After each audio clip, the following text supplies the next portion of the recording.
بسم اللہ الرحمن الرحیم۔ السلام علیکم معزز سامعین کرام، اردو وائس زون پر آپ سبھی کو خوش آمدید۔ آج جو کہانی میں آپ کی خدمت میں لے کر حاضر ہوئی ہوں اس کا عنوان ہے دوسری بیوی۔ یہ کہانی ملک صفدر حیات کی ڈائری سے ماخوذ ہے۔ کہانی سٹارٹ کرنے سے پہلے آپ سے گزارش ہے کہ ہماری ویڈیو کو لائک اور چینل کو سبسکرائب کر کے ایز اے نیو یوٹیوبر ہماری سپورٹ کریں۔ شکریہ۔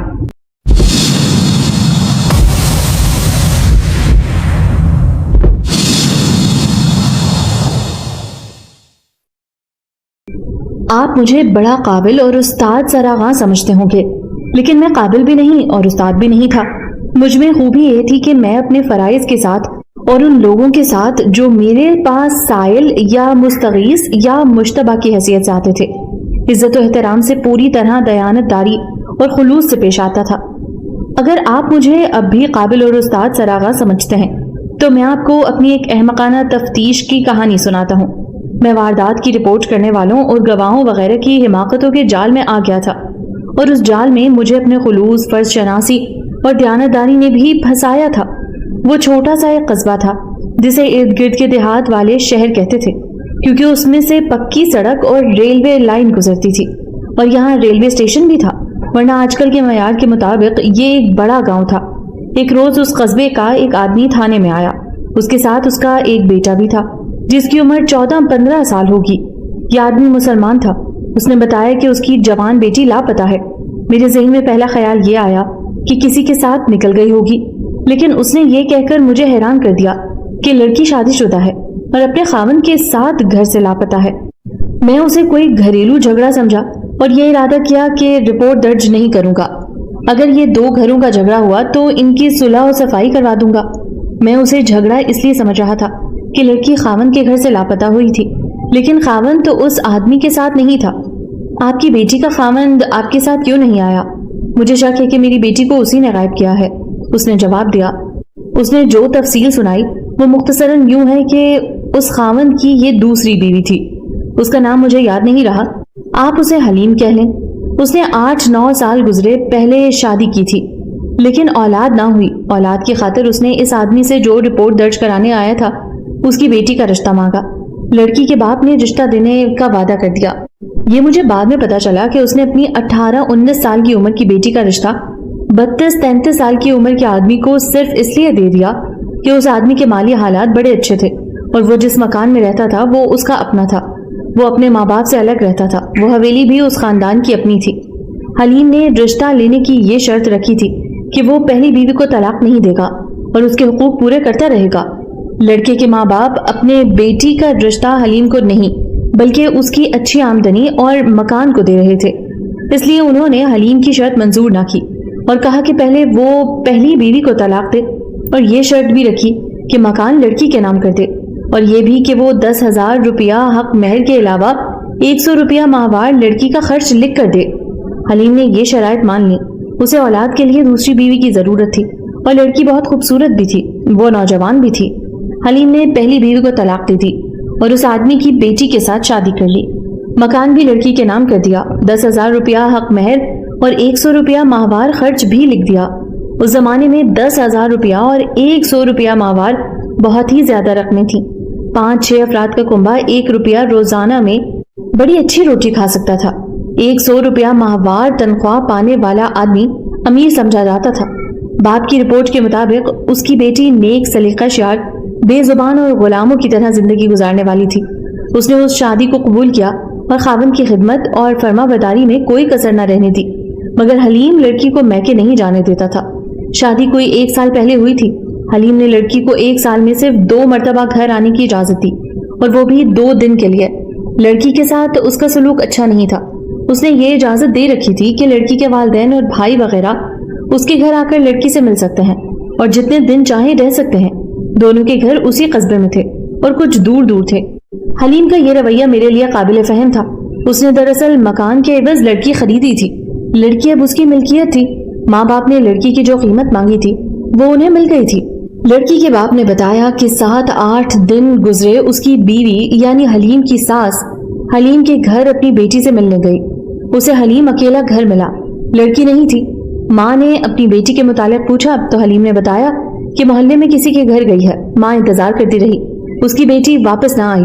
حلیم نے 3-4 بار کہا کہ وہ چلی جائے، اس کی بیٹی آئے گی تو وہ اسے اس کے گھر یعنی میکے بھیج دے گا۔ ماں واپس آ گئی۔ دوسرے دن لڑکی کا چھوٹا بھائی اپنی بہن سے ملنے گیا۔ بہن گھر نہیں تھی۔ حلیم نے اس لڑکی کو بھی یہی بتایا کہ اس کی بہن محلے میں کسی کے گھر گئی ہے اور ذرا دیر سے آئے گی۔ 1-2 روز بعد لڑکی کا باپ حلیم کے گھر گیا، اسے بھی حلیم نے یہی بتایا کہ لڑکی محلے میں کسی کے گھر گئی ہے۔ باپ نے حلیم سے کہا کہ وہ اسے بلا دے یا پڑوسیوں کے کسی بچے سے کہے کہ دیکھے وہ کس کے گھر میں ہے۔ حلیم نے اسے کہا کہ وہ چلا جائے۔ باپ نے محسوس کیا کہ حلیم کچھ پریشان اور اکھڑا اکھڑا سا تھا، اور اس نے جس انداز سے لڑکی کے باپ سے کہا کہ وہ چلا جائے وہ مشکوک سا تھا۔ باپ چلا گیا اور لڑکی کی ماں کو بتایا کہ حلیم کا رویہ ٹھیک نہیں۔ یوں معلوم ہوتا ہے جیسے اس نے لڑکی کو اپنے گھر میں بھی والدین سے ملنے سے روک دیا ہے، اور لڑکی شاید کمرے میں ہوتی ہے اور حلیم کہہ دیتا ہے کہ محلے میں کسی کے گھر گئی ہے۔ ماں طیش میں آ گئی۔ وہ شام کے بعد جب رات اندھیری ہو چکی تھی حلیم کے گھر چلی گئی، وہاں تالا لگا ہوا تھا۔ ماں پڑوسیوں کے ہاں گئی، وہاں عورتوں نے لڑکی کی ماں سے پوچھا کہ اس کی بیٹی میکے میں ہے۔ ماں نے بتایا کہ نہیں، وہ تو اسی سے ملنے آئی تھی لیکن تالا لگا ہوا ہے۔ اسے پڑوسیوں نے بتایا کہ وہ کئی دنوں سے نظر نہیں آ رہی اور سب سمجھتی ہیں کہ اپنے گھر گئی ہے۔ ماں سمجھی کہ اس کی بیٹی حلیم کے والدین کے گھر گئی ہوگی۔ ماں وہاں گئی اور حلیم کی ماں سے اپنی بیٹی کے متعلق پوچھا۔ حلیم کی ماں اس پر ٹوٹ پڑی۔ تم نے اپنی بیٹی ہمیں دی ہے۔ حلیم کی ماں نے کہا اس نے تو ہماری عزت خاک میں ملا دی ہے، اتنی اچھی بیوی کو طلاق دے دی۔ ہم حلیم سے کہہ کے تھک گئے کہ اپنا علاج معالجہ کراؤ، کسی پیر فقیر کی مریدی کرو، کسی خانقاہ پر جا ماتھا رگڑو، اللہ کے گھر میں دیر ہے اندھیر نہیں۔ لیکن وہ دوسری شادی کرنے پر تلا ہوا تھا، ہماری ایک نہ سنی۔ ادھر تم اپنی بیٹی دینے کو تیار بیٹھی تھی، مکان لکھوایا اور بیٹی دے دی۔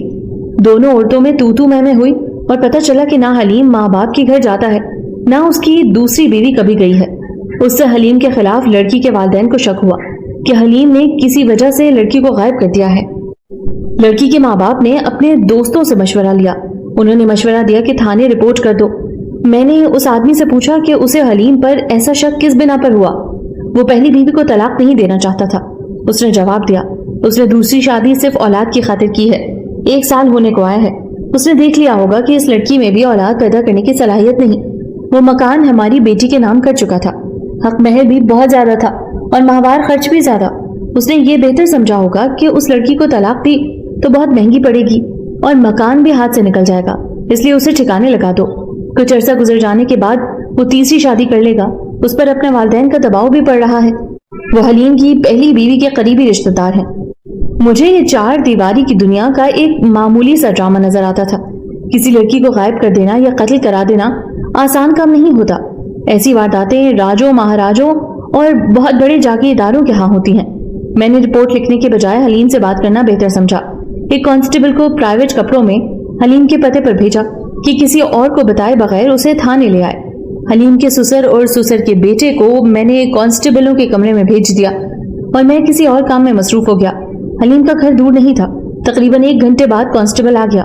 اس نے مجھے بتایا کہ حلیم نہیں ملا۔ اس کانسٹیبل نے باریک کپڑے کی قمیض پہن رکھی تھی۔ ویسے ہی میری نظر اس کی جیب پر پڑی۔ 5 روپے کا ایک نوٹ باریک کپڑے میں سے جیب میں پڑا نظر آ رہا تھا۔ میں نے کانسٹیبل کی جیب سے یہ نوٹ نکال کر اپنے پاس رکھ لیا اور اسے کہا جاؤ اور اسے ساتھ لے کر آؤ اور واپس آ کر مجھ سے یہ نوٹ لے لینا۔ میں نے اس کی بددیانتی پکڑ لی تھی۔ اس پر میں نے غصے کا اظہار نہ کیا۔ وہ کچھ کہے بغیر چلا گیا۔ 1 گھنٹے سے کم عرصے میں وہ حلیم کو ساتھ لے آیا۔ میں نے کانسٹیبل کے سامنے حلیم سے پوچھا کہ وہ پہلے کیوں نہیں آیا تھا۔ اس نے جواب دیا کہ وہ گھر نہیں تھا۔ میں نے 5 روپے کا نوٹ اس کی طرف بڑھا کر کہا کیا تم پولیس کو دھوکہ دے سکتے ہو؟ کتنی بار 5 روپے دیتے رہتے؟ صرف 2 بار۔ تیسری بار ہتھکڑیوں میں جکڑے ہوئے یہاں آ جاتے۔ یہ لو اپنے 5 روپے۔ کانسٹیبل کا رنگ زرد ہو گیا تھا۔ میں نے اسے گھورا اور وہاں سے چلے جانے کا اشارہ کیا۔ حلیم نے مجھ سے 5 کا نوٹ لے لیا۔ تمہاری دوسری بیوی کہاں ہے؟ میں نے اسے اپنے دفتر میں بٹھا کر پوچھا تھا۔ اس کا جواب صرف یہ تھا کہ اس کا رنگ بدل گیا، آنکھیں چہر گئیں اور ہونٹ کھل کر کانپنے لگے۔ میرے حوصلہ دینے پر بھی اس کے منہ سے بات نہ نکلی۔ تم تھانے کیوں نہیں آئے تھے؟ میں نے پوچھا۔ کانسٹیبل کو 5 روپے دے کر کیوں یہ کہلوایا تھا کہ جاؤ کہہ دینا وہ گھر نہیں ہے؟ اس کی حالت اور زیادہ بگڑ گئی۔ میں نے کہا کہہ دو محلے میں کسی کے گھر گئی ہوئی ہے۔ وہ چپ رہا۔ اس نے کانسٹیبل کو 5 روپے کا نوٹ جو دیا تھا وہ اس کی گرفتاری کا وارنٹ تھا۔ اس کا مطلب یہ تھا کہ وہ پولیس کو ٹالنے کی کوشش کر رہا ہے جو بلا وجہ نہیں ہو سکتی۔